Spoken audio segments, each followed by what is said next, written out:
And today we're talking about deception in the animal kingdom. We talk about lyrebirds, angelfish and Nemo. A lie is where you willfully mislead somebody knowing that what you're saying is factually incorrect. I think I lie very well for my profession. What does a liar look like? What does a psychopath look like? I just want to say I hope there's a lot of criminals listening to this. We'll be picking up some good tips. And welcome back. And hello, Bradford, my favourite comedian. Hello, Steve. How are you, buddy? I'm doing very, very well indeed. We had a big response from Dr. Nicole Yap. One of the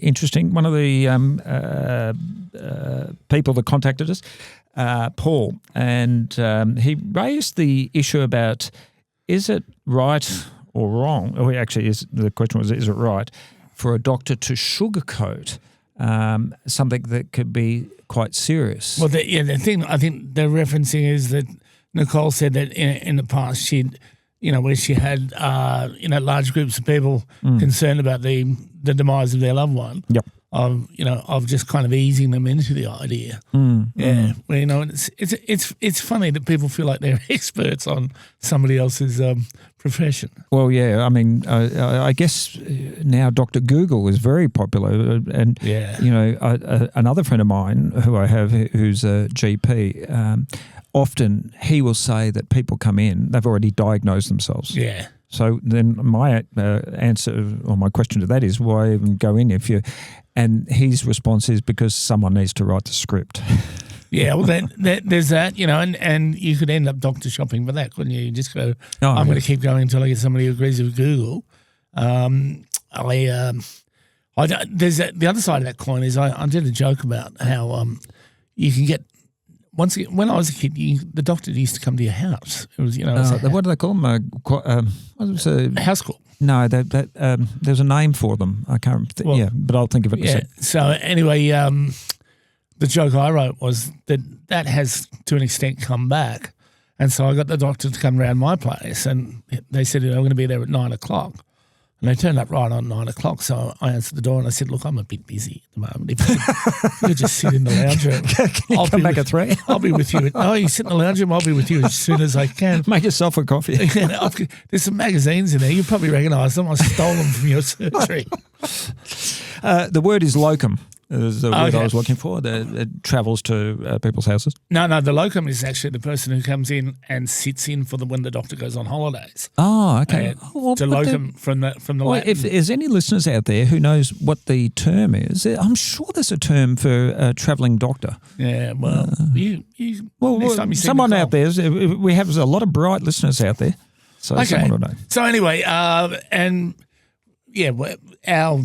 position is that, my position is that, I'm not, even though I have argued with doctors, I'm not going to presume that if that's how they're going to do the job, that's how it needs to be done. They're the ones who have to give people the bad news. Yeah, and like we spoke about it, do people really need to know all the pain and the anguish and the suffering and all that sort of stuff? I mean, they're going through a hard time now, so.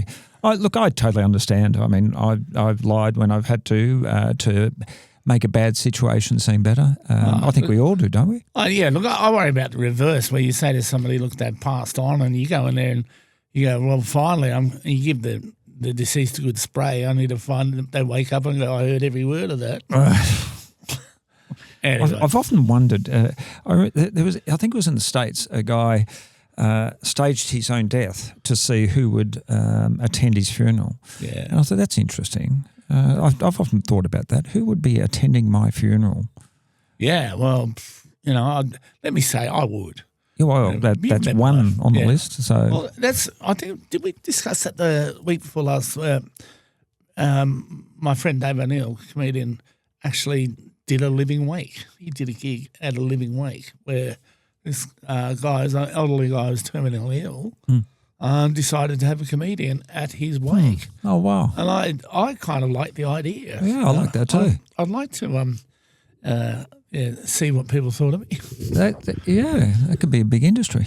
Good. Anyway, so here we go. We've got this week's. This is interesting. Yeah. Deception in the animal kingdom. Deception in the animal kingdom. Like, what made me think of this is one of my very closest friends is she's a dog behaviourist, and she runs an outfit called Dog Whispering in Western Australia. Right. And she has a podcast about called The Resident Wild about dog behaviour, and with a similar person in the UK. Mm-hmm. And is that like Caesar Milan, the dog? Is he a dog whisperer or is he more a behaviourist? Yeah, the person I'm talking about his name's Sean.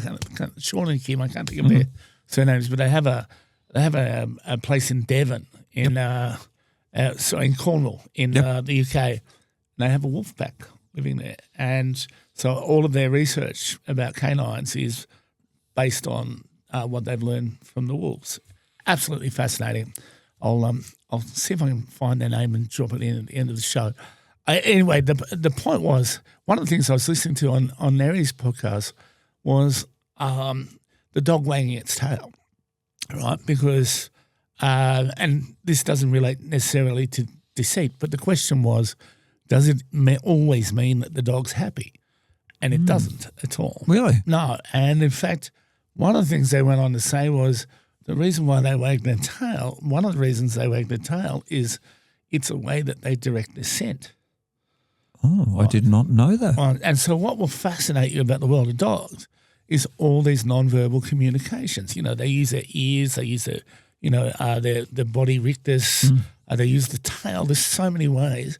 But I'm actually going on their podcast to talk about, are dogs deceitful? Because what we do is we anthropomorphise with animals.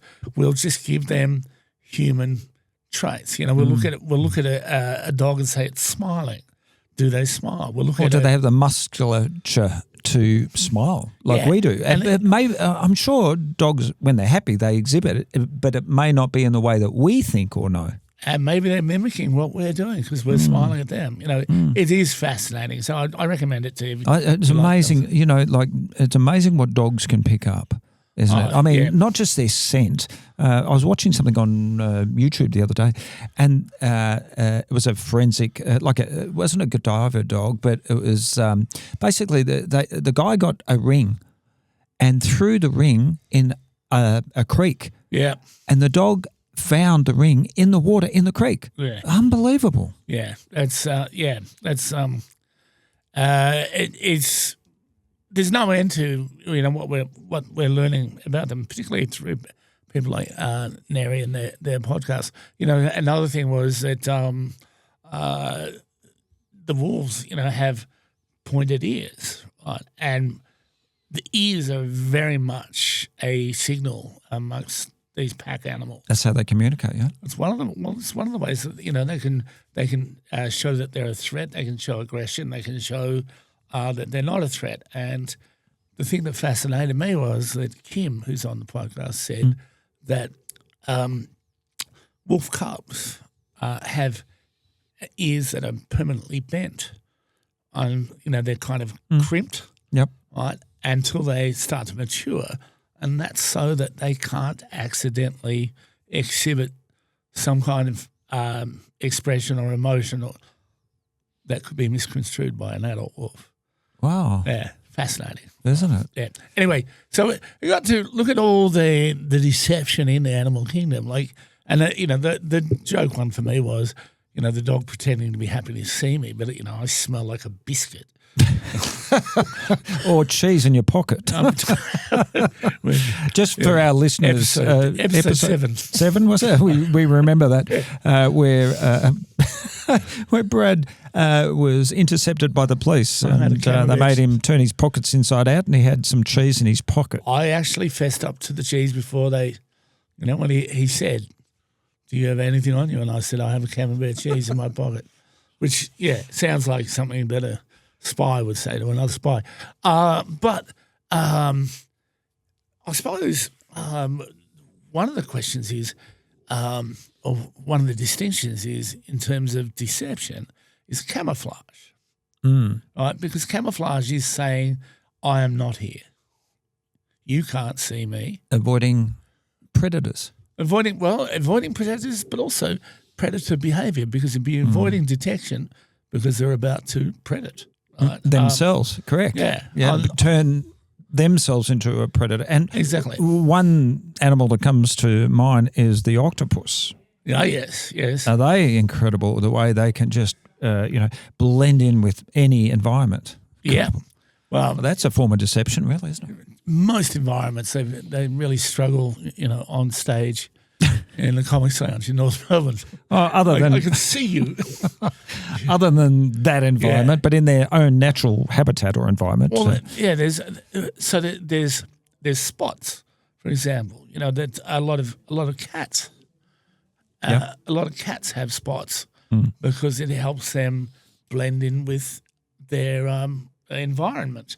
And in fact, animals will develop coats, if you like, or exteriors that are commensurate with the environment they're in. Or lizards with their head looks like their backside and their backside looks like their head. So to a potential predator, eyes on. A chameleon. Yeah. It's not lying, but it's deliberate concealment. So it is to a degree. It's maybe it's adapted through evolution for survival. Well, very much so, and it's not just for survival, but also to help it with dinner. Yeah.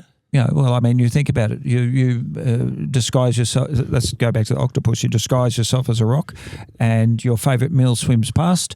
The fish doesn't know that you're a rock, and then bang. So that's what I meant by predatory. Predatory concealment. The prey becomes a predator. But I think one of my favourite ones is the frill-necked lizard. All right, which apparently fascinates a lot of people from overseas, because the whole frill neck is it kind of inflates it or enlarges it. Increases their mass to make them bigger than you don't want to mess with me. Which is just it's not dissimilar to me cupping my hands to make my voice louder, and people go, he sounds about 12 foot tall. But have you had pets? I travel a lot, so I don't have pets because I think it's cruel for me to have a pet, because I think dogs and cats need attention and food. Because I do travel a lot. But when I was a kid, I remember we had a Samoyed, and I've often said, there's a quote, and it is, I aspire to be the person my dog thinks I am. Because there's never been a time where you return home and your dog is not happy to see you, jumping all over you and whatnot. And, and I remember watching something, and, really when you look at a dog's life, every minute counts, because they don't have the lifespan that we do, and they're lovely animals. Well, they are lovely animals, and they don't have the lifespan. But they don't have clocks. They don't have time, and they certainly don't have an agreement on. Like, I could say to my dog, if I had one, I could say, "I'll be back in an hour," and the dog's going to look at me like, "What's an hour?" Right? Rest assured, to be waiting at the window, waiting for you to come back. Well, if it was my sister's dog, and big hello to Choo Choo, the lovely standard poodle, what it would be is her acute attention would be knowing to get off the couch, because you're not supposed to be on the couch. Little knowing that her deceit, if you like, pretending I've not been on the couch, is belied by the fact that, why is the couch warm? Good point. Yeah. But so, there is evidence of it. And it's to an extent, it's benign, unless, of course, a leopard is pretending to be a tree and actually, it takes my head off near the Melbourne Zoo. It's it's probably not with the malice, if you like, that we humans often, are deceptive. Well, when you look at humans, we lie to impress. That happens in the animal kingdom if they're mating or searching for a potential mate. Peacocks. Peacocking is a term. Yes. To attract a partner. We lie to, get ahead. We lie for all sorts of reasons. Why would we not expect that to happen in the animal kingdom? No. And what it is, I suppose, is that to a degree, most of the lying, what you and I talk about week in and week out, most of our lying is about verbal or written miscommunication or body language, untrue communication. Whereas with animals, I suppose, it's principally as 99% body language. Whales are a great example, using sonar to communicate with each other, and like you said, wolves, how they hunt. There's a lot of nonverbals taking place that assist them in working together as a pack. Yeah, no. Look, I could go into that. That's what fascinated me about the work Kim and Sean are doing with the wolves.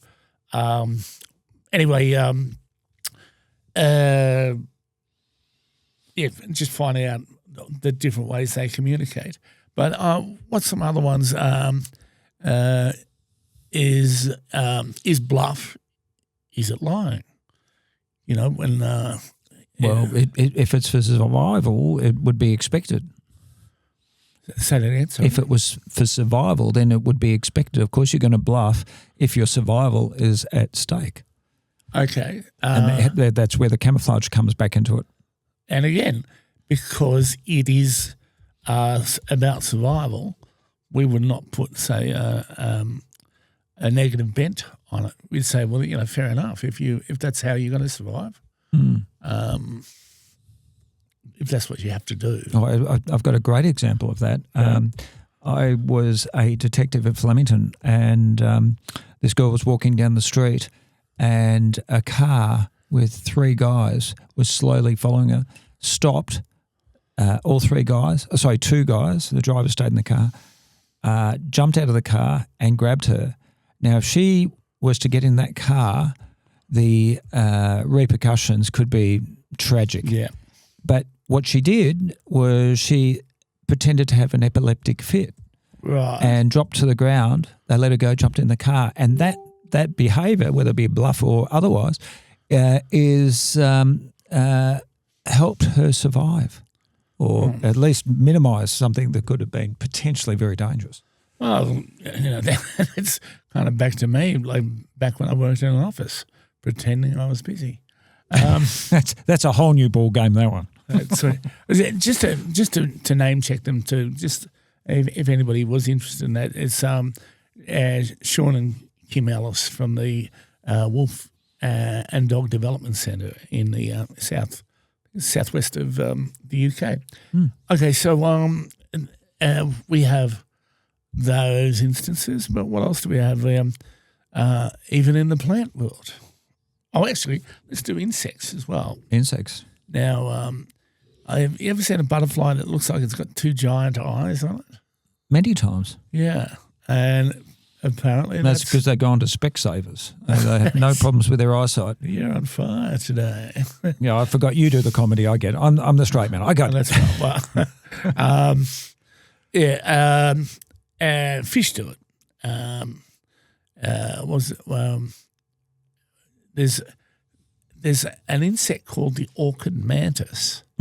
Tell me about the orchid mantis. Orchid. Oh, orchid. Sorry. Yeah, ORCHID, mantis, which pretends to be a flower, right? It's one of nature's greatest con artists. But see, even the stick insect. Who would have thought? Yeah, and it's just the amount of other insects that have probably alighted onto the orchid mantis and thought this seems to be I'm dinner. Yeah. And a bit quick. The cuckoo. The cuckoo? The cuckoo. Yeah, the cuckoo. Depends where you went to. Okay. Yeah. What do we know about that? Well, so we know that it it begins its life in deception, because a cuckoo lays its eggs in another bird's nest, and the other bird just preys on. Now, if this was in the adult world, we'd be thinking cheating partners, infidelity issues, all that type of thing. But so, what's the rationale for that? Why in another nest? What's the story there? I presume that they just have no time for doing the incubation themselves. They don't want to build nests. You know, so they're basically lazy. No, they could very well be lazy. They and what I particularly love about it is they obviously prey upon the fact that our birds don't remember how many eggs they laid, so that they'll go they'll lay 2 eggs and they'll go out, you know, to look for grubs and treats like that, and come back and go, there's another 3 there, and just go, I thought I only, you know. Yeah, but I'm trying to get my head around why another bird would do that. Why would the female, unless they think, well, this is a safer crib than what I've built, and it's too windy on the top of that tree. Well, must be a reason. I'm just trying to find out as we speak. What I also find interesting in that is that the cuckoo is laid its eggs there, and it's just see ya. You know, never comes back. Well, I don't think they do come back. Oh, and I think too that there may be instances of where the maybe aggression from the cuckoo when it's born in the nest and just goes and takes care of the others. Deadbeat dad. Is that like squirrels? Squirrels, they forget where they hide 80% of their nuts and acorns and stuff, whatever they eat. That's not good. No. Okay, so look, I've just looked this up, and one of the reasons why the cuckoo does this by tricking other bird species into incubating and raising their young, cuckoos completely bypass the energy-intensive tasks of building nests, incubating eggs, and feeding demanding chicks. So you're absolutely right. Deadbeat dads and deadbeat mums. Wow. Yeah, that's like there's so many things about the animal kingdom we don't know. Yeah. There's the angelfish. Right? The angelfish uses. Are they those? What? I'm just trying to even picture what an angelfish looks like. What's an angelfish look like? Well, I presume it's got a harp and it's got a little halo. It's. I did ask. What was Nemo an angelfish? I have no idea. I'm not a fishologist or whatever the term is. I've obviously come in now. While you're doing that, I wonder if there's a technical name for somebody who studies aquatic fish. I mean, marine biologist, was that? Yeah, that'd be. Does that cover everything? I mean, there's a lot of species down there. Yeah, look, I think Nemo was an angelfish. Yeah, and I think, and they're exotic and they're pretty and they attract things, and you know we've all fallen for that. There's the cuckoo and once again, just relating that back to the human side. I mean, you look at cosmetic surgery, like the big lips. The lipstick and stuff like that to attract. Okay. Yeah. So these are all code. They're biological signals, if you like. There's what angelfish. You're talking about angelfish. Let's get back to angelfish. Well, I'm not sure.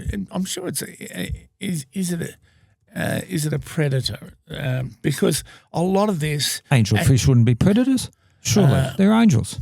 Well, you would think. I know a certain outlaw motorcycle group who have that in their name. So, okay, this is the freshwater angelfish, ambush hunting. Their tall, laterally compressed bodies and vertical stripes are designed to help them hide.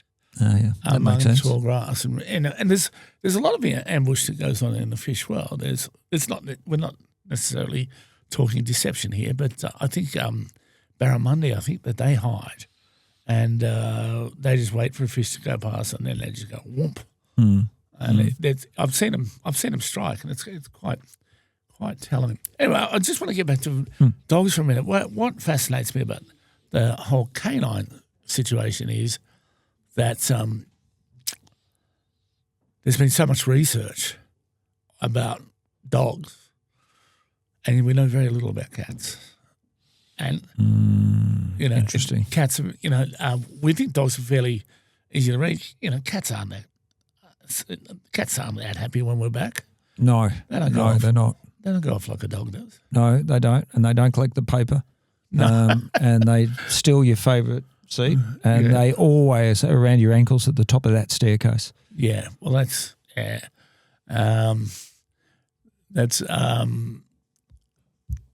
one of the scary things, isn't it? That you don't really know what the cat's thinking. If I had to diagnose, and I'll probably get a lot of hate mail for this one, but if I had to diagnose cats, they'd have to be sociopathic. It's all about them. Yeah, well, it definitely is. Anyway, there's so I think we've narrowed it down to the deception is. I think I can't think of an example, but I think there are some animals that mimic the sounds of other animals. Oh yeah, the lyrebird is amazing. I remember watching something, and they had a lyrebird being able to imitate chainsaws. I heard chains. Yeah. Other birds, and they're phenomenal. Absolutely amazing. Well, I heard a story about lyrebirds. I don't know if I've said this on here before. Are lyrebirds uniquely Australian? Yeah. And the story I heard about the lyrebirds was that they at Healesville Sanctuary, they stay in a roost in a structure like an aviary, but the roost is up high. They roost up on beams, and people can walk through the aviary to inspect, where they live. And what happens is that they're inquisitive, and they'll lean down as people are walking past, and they'll just say something, really human in somebody's ear, like, how you going today, Mabel, or whatever. And people absolutely shit themselves. Seriously? You're having me on here. No, I'm not having you on. And they swear, all right? And because the lyrebird is an excellent mimic and is also very impressionable, all right, if they hear too much swearing, they have to be isolated. This is what I was told. Come on. They have to be isolated until Don't tell me they have to get training. Well, sensitivity.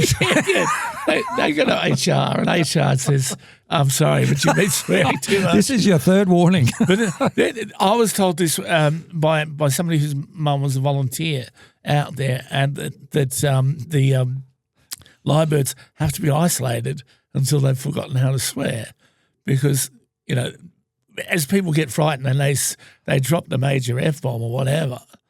And the bird goes, well, that seems to get a reaction. I'll do that one. And then throw in a chainsaw. Very scary. The other story they told me about this was that the raptors there, right? And this relates to deceit, because the raptors, I think the peregrine or the hawk or whatever they have there, they have 3 or 4 times a day. They might have a display where a ranger puts on the gauntlet, and the falcons, right? Mm-hmm. And it puts on the gauntlet and puts a bit of meat on the gauntlet, and another ranger 30 metres away sets the bird free, and the bird will fly down and, just – but the birds are notoriously picky about whether or not they can be bothered working that day. Oh. If they're not hungry, they may just go, well, I'm not going to do it, right? Maybe they need to consult their enterprise bargaining agreement. Well, they don't have to, because they live in large. But the well fed.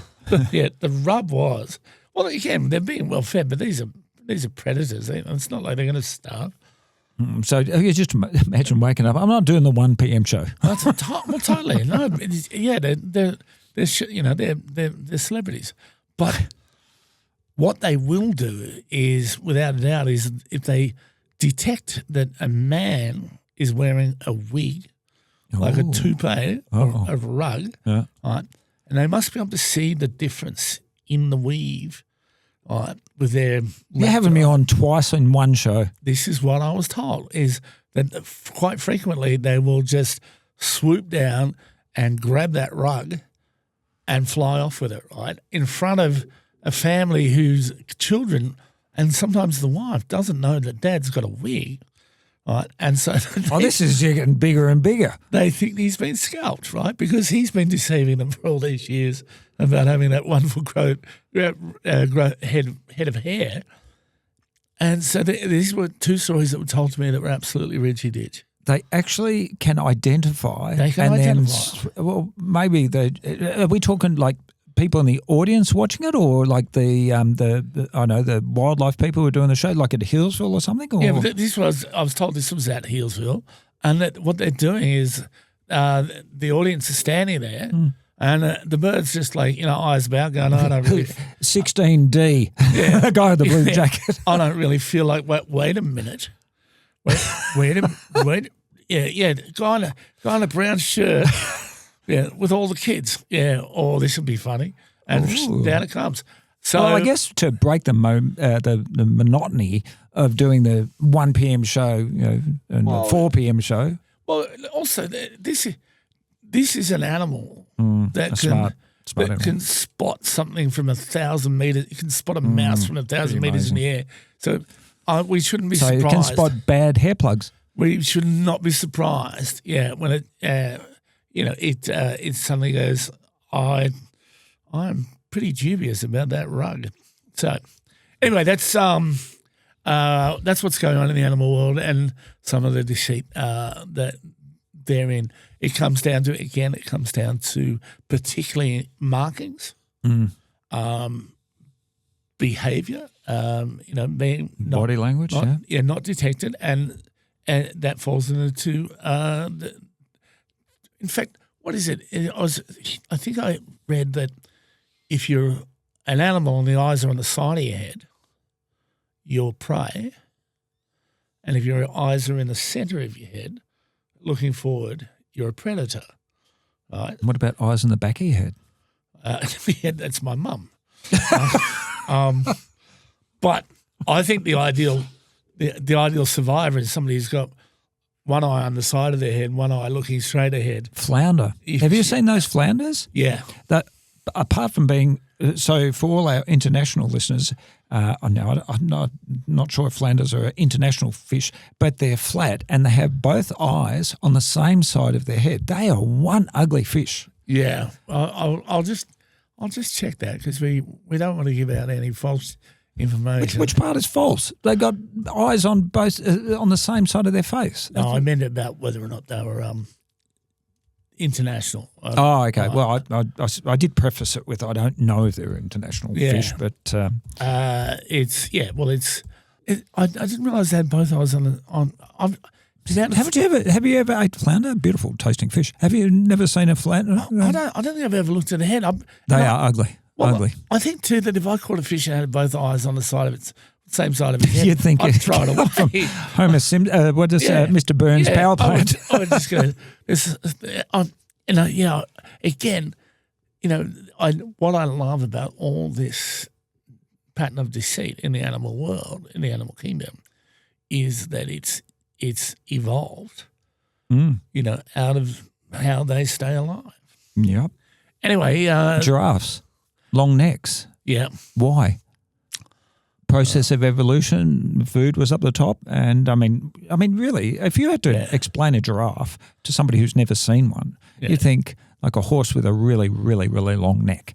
Yeah. I mean, process of evolution, adaptation to their environment, which is how species survive. I think too that they have incredibly intense blood pressure issues because the heart is so far from the brain. That's a good point. Yeah. Yeah. I wonder if Dr. Nicole Yap would have been able to talk to us about that. But Well, we should get her back sometime. Anyway, well, look, I think that's we've come to an end.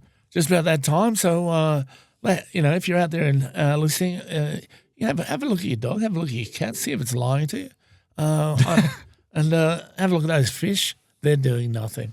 Yeah, and the cats, fish and the cats. Just remember that when they say that fish have a 10-second, 9-second memory span or something like that. That do you reckon that's real? Well, I don't know, but it just means that if it is real, it means every time you walk into the room, the fish is going, "Oh my God, he looks exactly like the other person." Until next episode, all the best, Bradford. All the best, and take care. That's a weird one. Thanks, Steve. Cheers. Bye.